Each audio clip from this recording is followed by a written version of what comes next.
Anda bisa mendapatkan kebahagiaan dalam aktivitas apapun sekalipun sederhana. Tapi ketika kebahagiaan itu tidak diiringi dengan ridha Allah, rasanya itu akan selalu sementara. Kita butuh momen-momen baru untuk mendatangkan kebahagiaan itu. Tapi titik poin ketika Allah ridha dengan apa yang kita kerjakan, apa yang kita lakukan, maka Allah akan tanamkan satu cawan yang luas kandungannya, yang bisa menerima setiap keadaan dengan hal yang paling menyenangkan. Apapun yang kita lihat selalu nyaman. Yang kita dapati, kita ridha dengan apa yang Allah berikan.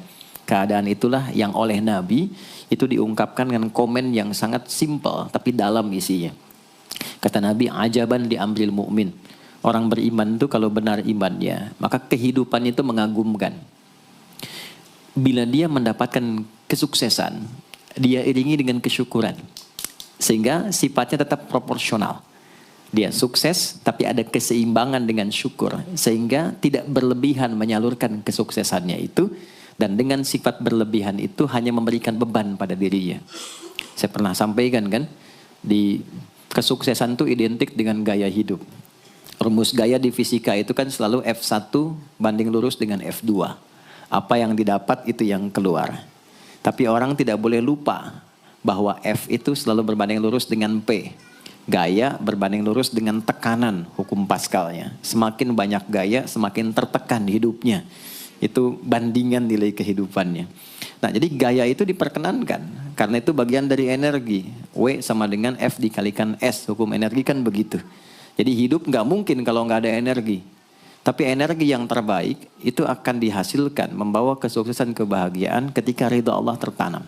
Saat dia sukses, dia bersyukur sehingga proporsional.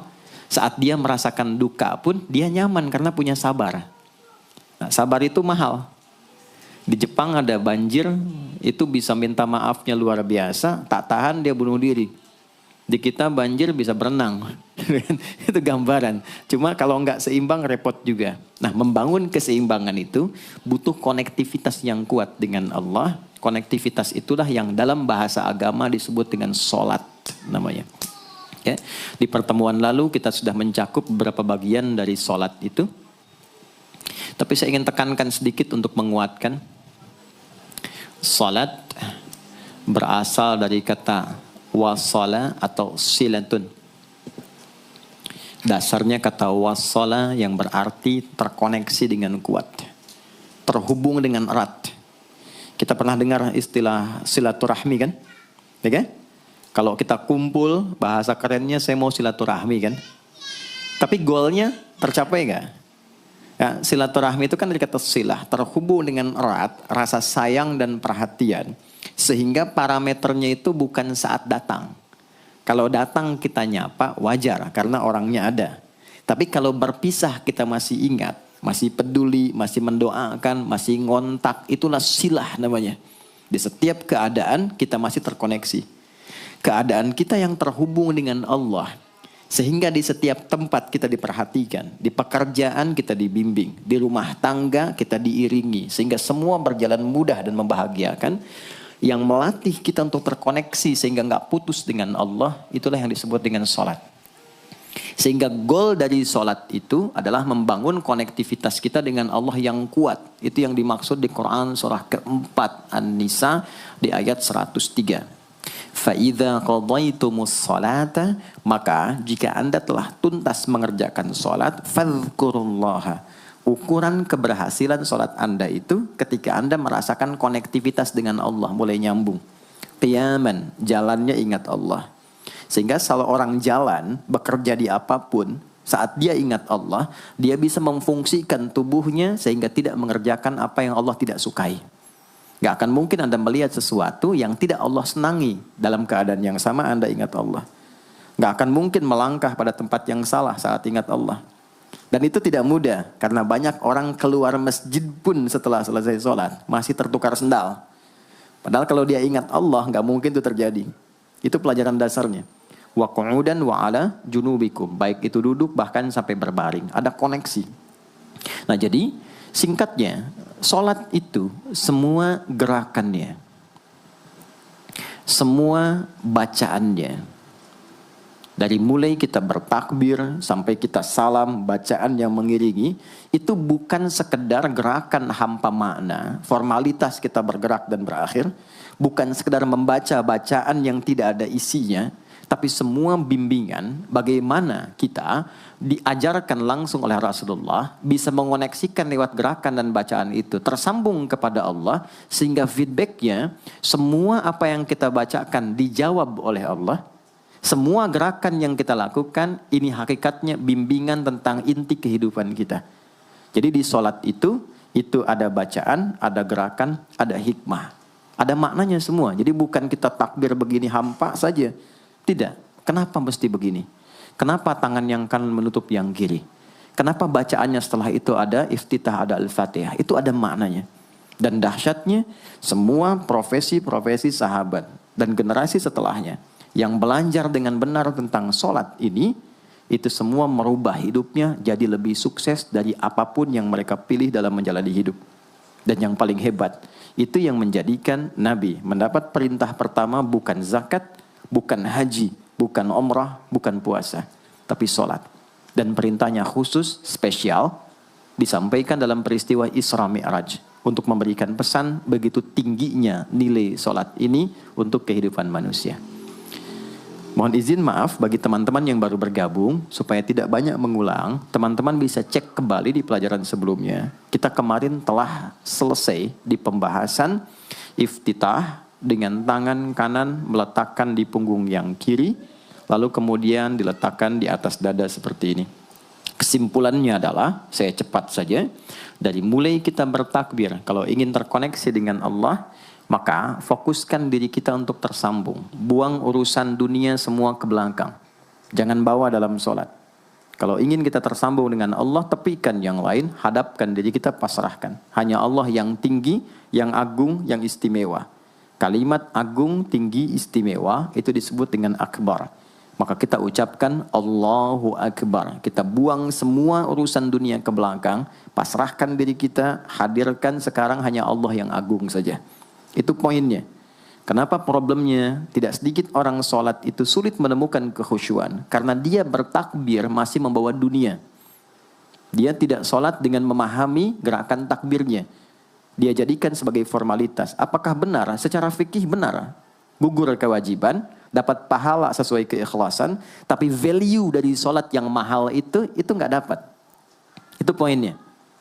Buang semua urusan dunia, kemudian tambatkan diri kita hanya kepada Allah. Dan uniknya kata Nabi, di fase itulah setan mulai bertugas yang mengganggu kita, supaya kita tidak fokus untuk memahami dan melakukan apa yang kita baca dan kita gerakan.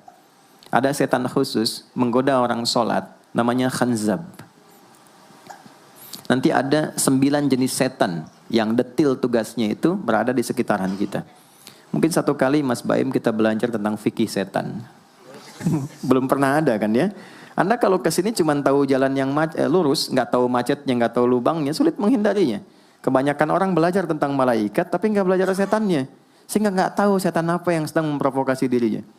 Di Quran, malaikat disebutkan 88 kali, setan disebutkan 88 kali.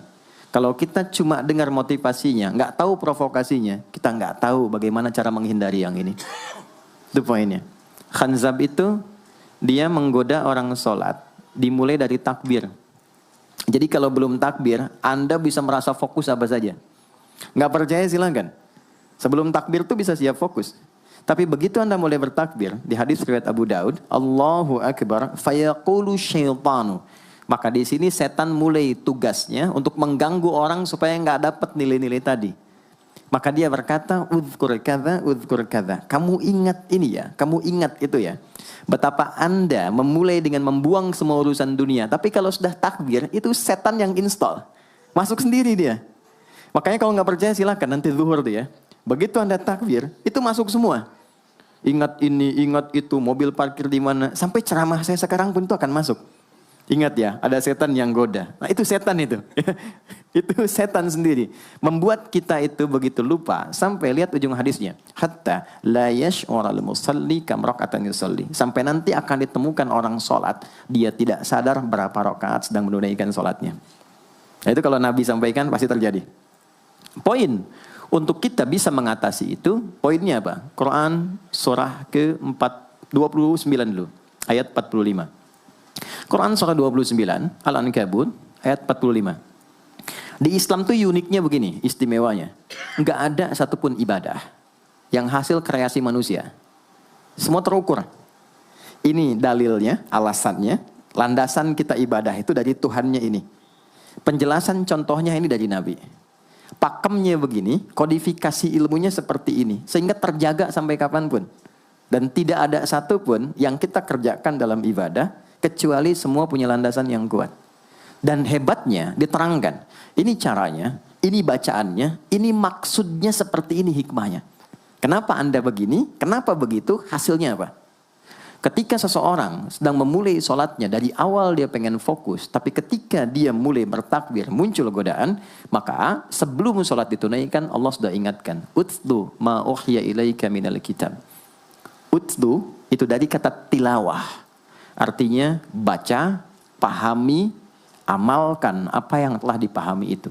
Jadi sejatinya sebelum sholat, kata Allah kalau ingin menikmati sholatnya, ingin tahu value dari sholat dan dihasilkan seperti orang dulu meraihnya, maka jangan kita terfokus untuk formalitas saja. Yang penting benar bacaan, takbir sampai salam terjaga. Betul, sekali lagi, itu menggugurkan kewajiban, formulasinya selesai, secara fikih tuntas, tapi hikmah sholat yang tadi itu kita nggak dapat. Maka yang terjadi apa? Baca dulu, tilawah, utlu, baca, pelajari dulu, sebelum sholat. Kemudian pahami, kenapa takbirnya begini? Kita kemarin sudah belajar. Kenapa tangan kanan menutup yang kiri? Apa maksudnya sampai kita diperintahkan sholat? Bagaimana kemudian saat kita baca Al-Fatihah? Kenapa yang dibaca itu? Apa yang jadi bimbingan dari Al-Fatihah untuk kehidupan kita? Kalau sholatnya seperti itu akan merubah hidup kita. Itu langsung Allah sampaikan demikian. Lalu kerjakan, wa aqimis shalah, tunaikan sholat seperti aku tadi isyaratkan, kata Allah. Inna sholata tanha 'anil fahsya wal munkar. Maka jika engkau menunaikannya seperti itu, sholat akan merubah hidupmu. Itu kata Allah tuh. Minimal mendorong kita berbuat jadi lebih baik. Jadi bukan sekedar menjadikan kita pribadi baik, tapi semua yang kita kerjakan menjadi lebih baik. Itu sholat. Itu yang bisa merubah seorang Jundub bin Junadah yang dikenal dengan Abu Dzar al-Ghifari. Ini teman-teman, kenapa Ghifar itu viral? Ghifar itu adalah desa pembegal. Jadi semua sekampung begal semua. Sekampung. Pimpinannya namanya Jundub bin Junadah. Jundub bin Junadah. Singkatnya masuk Islam. Saat masuk Islam, secara singkat saja, Nabi arahkan, diajarin sholat. Betapa sholat merubah hidup beliau, jadi lebih baik. Kembali ke kampungnya, mengajarkan, singkatnya apa? Madinah heboh dengan kedatangan tapak kaki, yang ternyata itu orang-orang Ghifar. Sekampung kurang lebih masuk Islam, dan berubah jadi orang baik semua. Merubah hidup mereka. Jundub orang sukses, setelah itu jadi ustadz. Ini mungkin yang menginspirasi judul preman jadi ustadz. Ini tadinya pembegal semua. Sekampung sukses, jadi orang baik, aktivitasnya berubah, lebih berkualitas. Untuk memberikan inspirasi ke generasi masa depan, bahwa kami dulu pernah begini, dengan sholat kami berubah, kesuksesan kami raih, maka diviralkanlah nama daerahnya. Tambahkan al di depannya, ujungnya tutup dengan i. Maka dilekatkan nama bekennya, kunyah, namanya Abu Dzar. Abu Dzar al-Ghifari. Al-Ghifari itu untuk memberikan kesan begini, saya ini dari Ghifar. Itu kampung jelek, desa tempat pembegal, tapi Islam merubah, saya menjadi lebih baik. Sholat mengarahkan saya punya kualitas hidup yang lebih baik. Itu poinnya.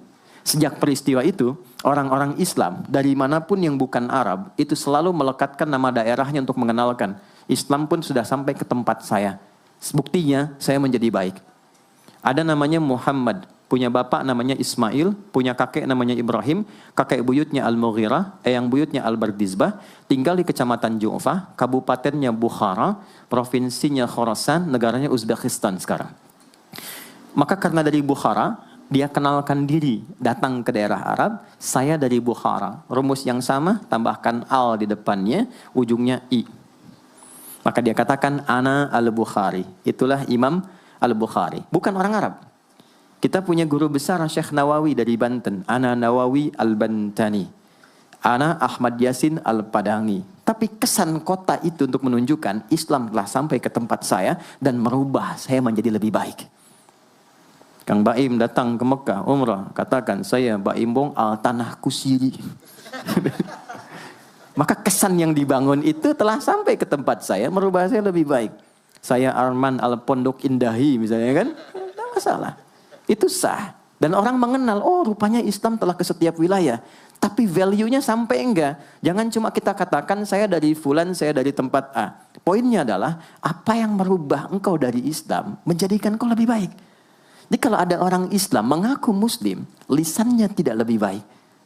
Maaf sekali, telinganya mendengar tidak yang baik, perilakunya kurang baik, maka dipertanyakan klaim keislamannya.